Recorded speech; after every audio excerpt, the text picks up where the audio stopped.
I remember the night they brought them to me as clear as if it were yesterday. The fire in the town square was still smoldering, and smoke drifted against the cold desert stars. Men's laughter rang out, rough and careless, like the clatter of empty bottles tossed onto the dirt. And me standing on the edge of the crowd was handed a rope that bound two trembling girls together. Twin sisters. Apache.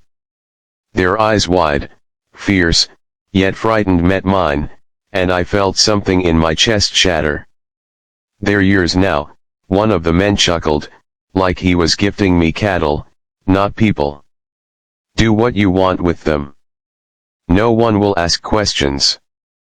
But as I stood there, the rope burning in my hands, I knew one thing with a clarity sharper than the edge of a knife. I had been alone on my ranch for years, ever since my husband was taken by fever.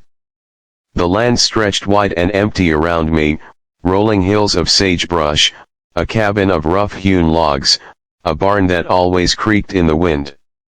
Loneliness was a weight I carried like a stone in my chest.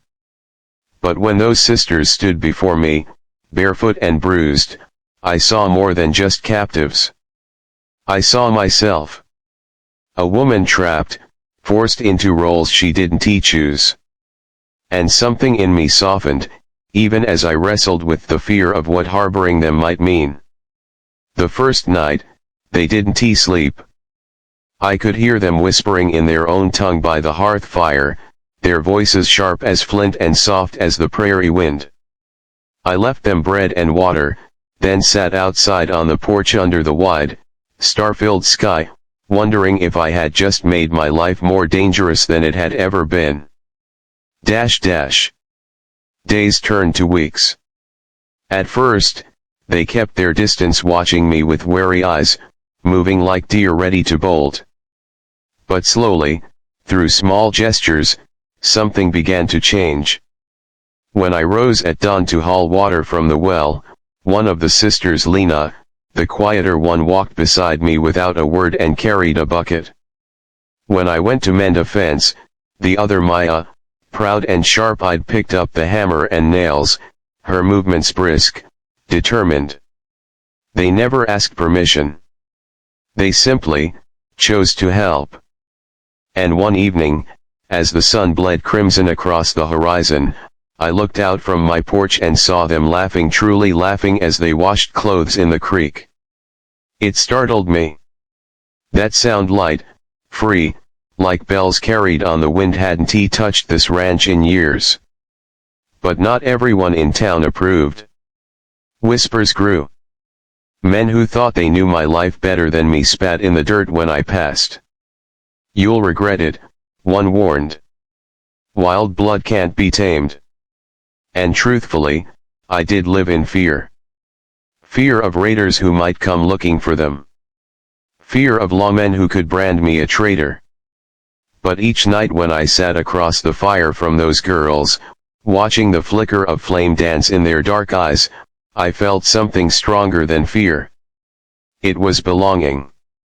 A strange, fragile family forming where none had existed before. One stormy night, that fragile bond was tested. A rider came, pounding at my door, shouting that a small Apache warband had been spotted near the ridge. I froze, the old dread crawling up my spine. But before I could speak, Maya stood tall, her eyes blazing like lightning. "They are not raiders," she said, her English rough but steady. "They are our kin. We go or they die." The choice cut me open. If I let them go, I might lose them forever. If I kept them, I might cost them their people's lives. And so heartbreaking, I untied the horses myself, pressed food into their hands, and whispered, "Go." The ranch felt unbearably empty after they left.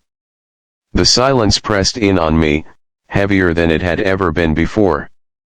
But weeks later, when I had nearly convinced myself I'd never see them again, I heard hoofbeats at dawn.